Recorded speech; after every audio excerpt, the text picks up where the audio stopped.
It's reveal season, which means today we got even more cards shown to us from the upcoming Empires of the Ascended expansion for Legends of Runeterra. This time around, we get more cards from the new region, Shurima, and we also got a new keyword shown to us. Now, you can see that on the screen right now, but before I dive into the cards, we're going to cover all the cards that were revealed today and the keyword. I want to mention something kind of time sensitive because by the time this video goes live or shortly thereafter, I'm going to be covering the seasonal tournament for the Americas region. I know that EU, SEA, the other regions, they've already done their Swiss rounds, but the Americas kicks off at 4 p.m. Eastern time, 1 p.m. Pacific time today. And again, by the time this video goes live, that should be right around that time period. And I'm going to be covering it with Silverfuse on her Twitch channel. So I'm going to put a link to her Twitch channel in the video description in case you want to catch that coverage. Normally, spectate mode is turned off for these events, but her and I have received special permission from Riot to have access to the tournament spectate mode. So we're going to hop around, cover the games. Should be a great time. But I wanted to mention it because it's time sensitive. It's only for today. So now that that's out of the way, let's dive into first the keyword, because we're going to be covering a couple of cards that interact with this. The keyword is predict. So when you predict, you pick a card from among 3 in your deck, shuffle the deck, and you put that card on top. Now, this poses some questions, and it also has some interesting implications. So I'm going to start with the questions. The question I have is regarding the pick rate. You would assume that it's going to show you 3 random cards from your deck just based on what's in your deck. But it's not that easy of an assumption, because it's picking 3 cards, but it doesn't tell us whether or not they're always different cards. For example, is there a chance that if I have, 3 copies of Mystic Shot in my deck and I play Predict, could I be shown 3 Mystic Shots? Because that seems like an awful user experience. So if the answer is no, and it's always 3 different cards, or up to 3 different cards, depending on how many are left in your deck, then the next question becomes, is it weighted based on the number of copies in your deck? So are you more likely to be shown something that still has 3 copies in your deck than you are something that is a one of? Because if the answer is no, then Predict becomes actually a very powerful tool for finding one-ofs, and you can kind of create a toolbox experience. You can include a couple of silver bullets and really increase your chances of finding them. Now, the nature of Predict means that you're already increasing your chances of finding them because you're going to be shown lots of your deck if you pack it full of Predict, but it increases if the ratio of cards in your deck and copies of them do not necessarily impact what is shown to you. So without knowing how the algorithm works, it's going to take some testing, but those are some things to keep in mind regarding this keyword. The other thing that I'm going to be testing right away, because I do not yet know if this is the case, I couldn't find confirmation one way or the other from an actual Riot dev. I want to know what happens when you play a second Predict in the same turn. So what I mean is you play a Predict, you get shown 3 cards, you pick one, and now that's on top of your deck. If I play the second Predict, because I've already done it once and I've picked 1 card, does the game know, is it smart enough to know that, I did it once and I very clearly, I didn't like that option because now I'm doing Predict a second time. So will it just not show me whatever I predicted the first time? Is it blacklisted? I don't suspect that's the case, but again, we don't know. This is a digital card game. It does not have to adhere to the traditional rules of shuffling and stacking a physical card deck, and this could be tweaked in one way or the other, and it's something that will require testing. So just keep those things in mind when the set launches and look out for posts from the devs regarding that.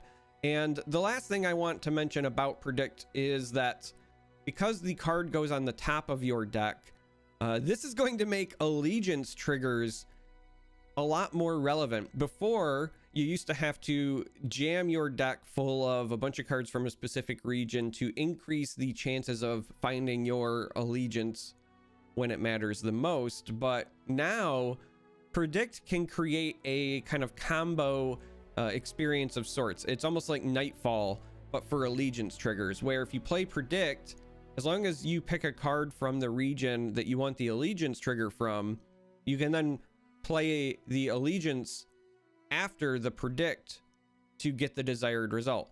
So for example, if we play a 1-cost card that has Predict, so I'm going to transition away from this keyword screen now to the full spoiler list of sorts that I have up. You play a 1-cost card that has Predict, which just so happens to be the first card we're going to talk about, and you put like a Shadow Isles card on top. You could then play a Wraithcaller to guarantee get a Mist Wraith, and that's without having to jam your deck full of Shadow Isles cards. So Predict has some powerful applications besides just getting to choose what you draw, besides getting to kind of smooth out your curve. There's a lot of obvious benefits to Predict just in consistency, but it also has some other interactions that we'll cover as we go through the cards. But first up, we're going to talk about Ancient Preparations. So this is the 1-cost card I was referencing. This is a 1-cost landmark. On play, you predict.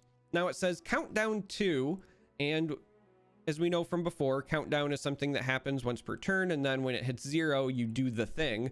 And what the thing is in this instance is you summon a Clockling.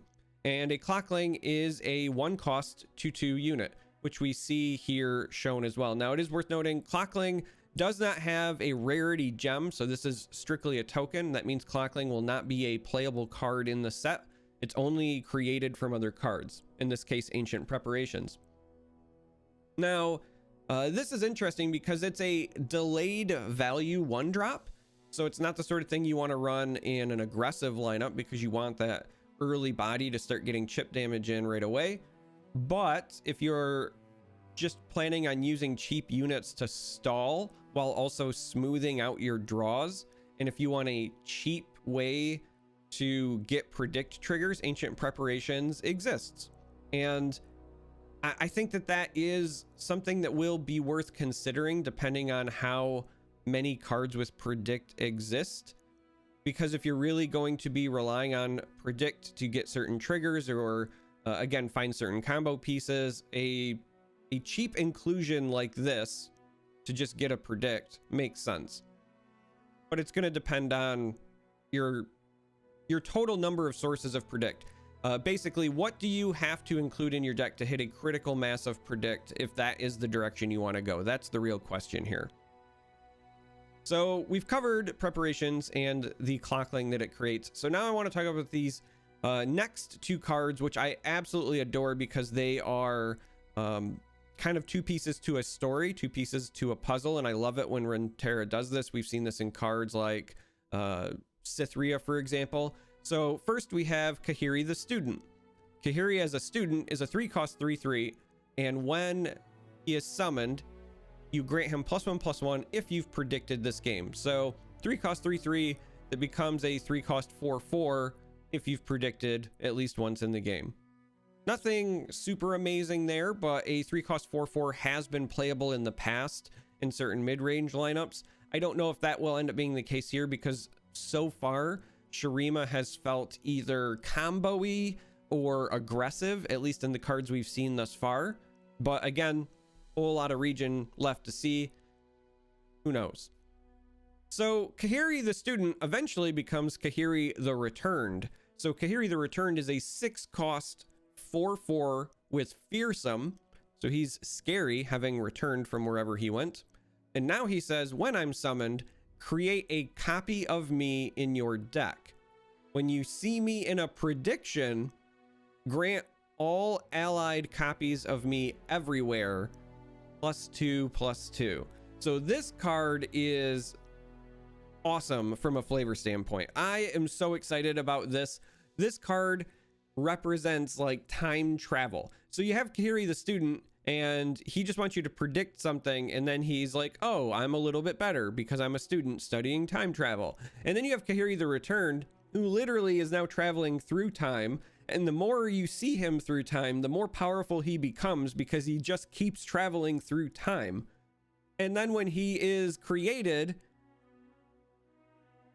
you make more copies of him to continue like spidering through the timelines. Like, this is just such a cool card from a design concept. Now, when it comes to playability, if you have a critical mass of predict, like I was talking about earlier, this could become a late game bomb because you just keep making more and more of him, and the more you play and the more you find, the bigger he gets. And he's got a relevant keyword in fearsome, so it's entirely reasonable, for example, because you only have to see him in a prediction. You don't even have to choose him. Like, that's the other part. You just have to see him in a prediction. So if you play like 2 or 3 predicts even before turn 6 and you see him, but you don't even pick him, this could reasonably be something like a 10-10 fearsome at a 6 cost. Like, this is a very playable card if you have a lot of predict in your list.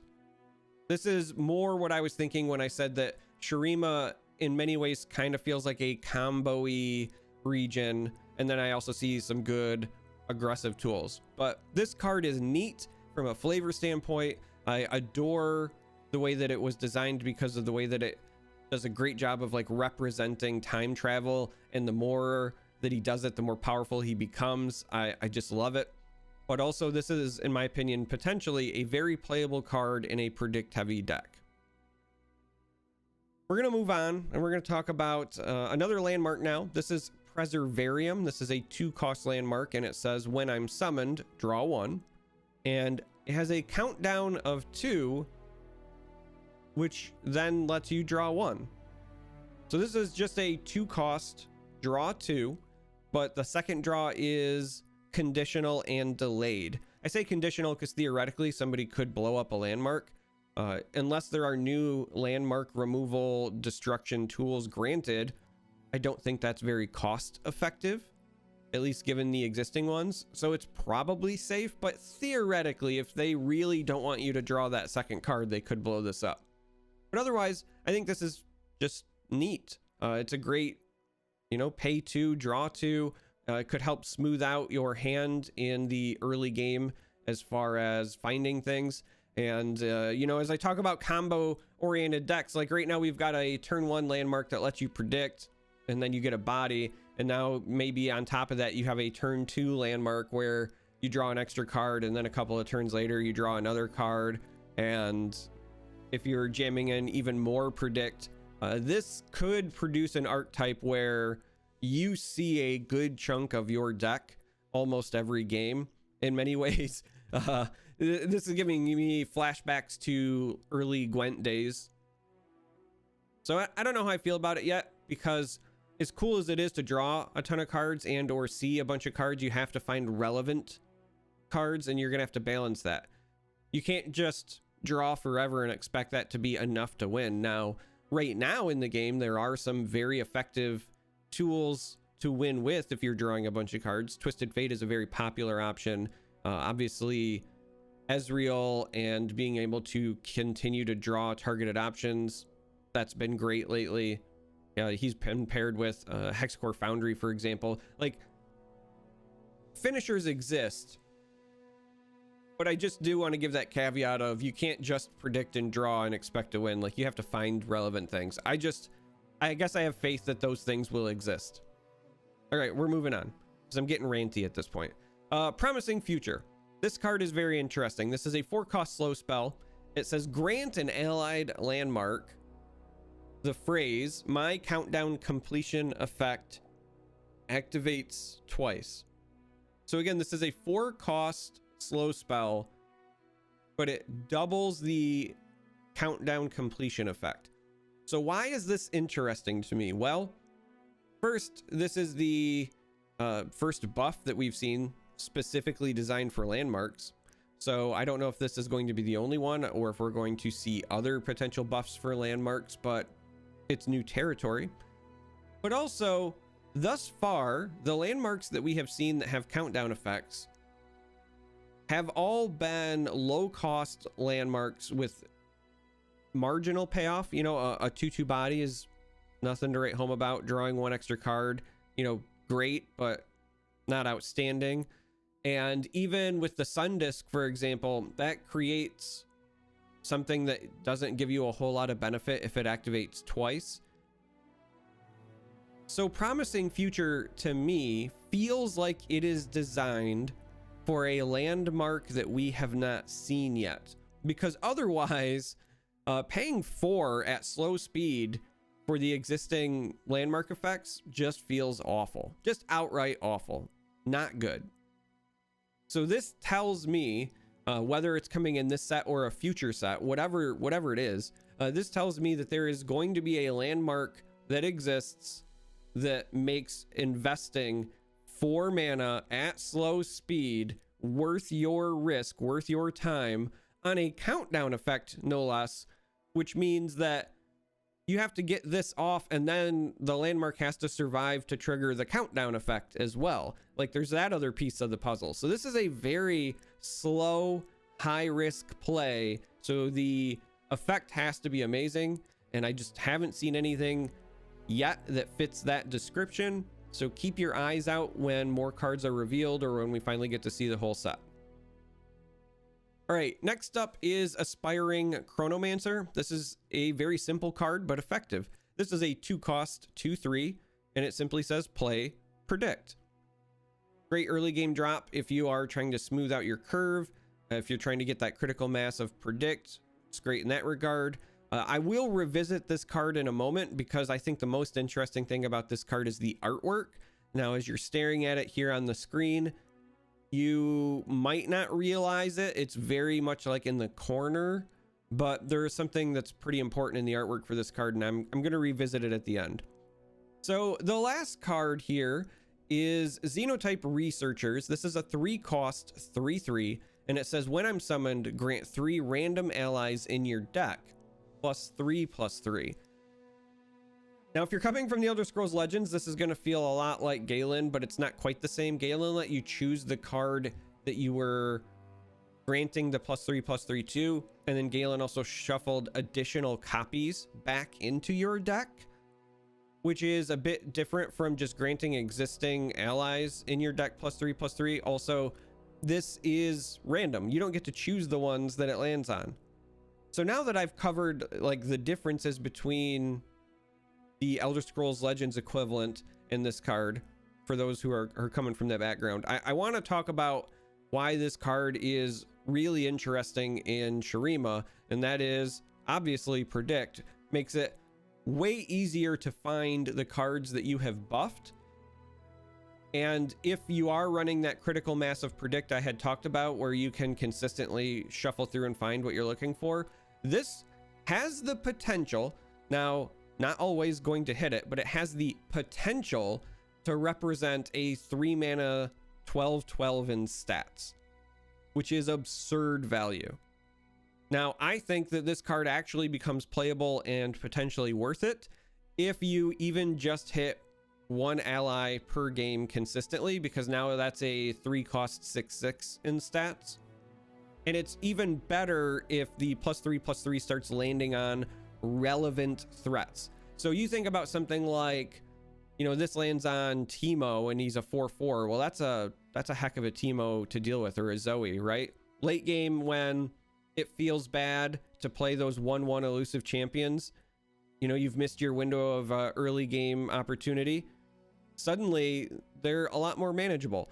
Further, you can take cards like, you know, the Fangs, for example, which is already a good card and seeing play on its own at that 4-cost 3/2 body with lifesteal.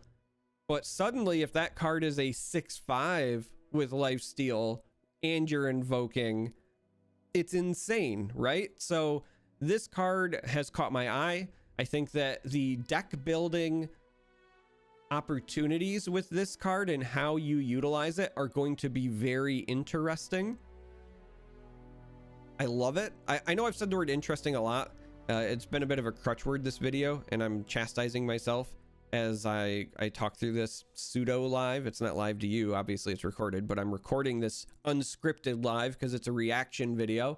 But that's the best word that I have. All of these cards are very thought-provoking, which again is great for reveals. I'm already thinking about ways to try to exploit predict I'm trying to think about deck building for xenotype researchers, and I love the implication of a card like Promising Future. These cards are perfect for teasers. Now, I'm curious to see what the rest of the package is, because these are very clearly cards designed around a champion. Now, if you're not coming from League of Legends, it's not going to be obvious to you, but to those who have been playing League of Legends for a bit, and you see all this stuff about time travel and time manipulation, you're probably, you know, putting the puzzle together and saying, okay, are we going to get Zillion, perhaps, the time traveling old man who looks like Santa Claus? And this is the point in the video where I revisit Aspiring Chronomancer, that seemingly bland card that I said had very interesting art.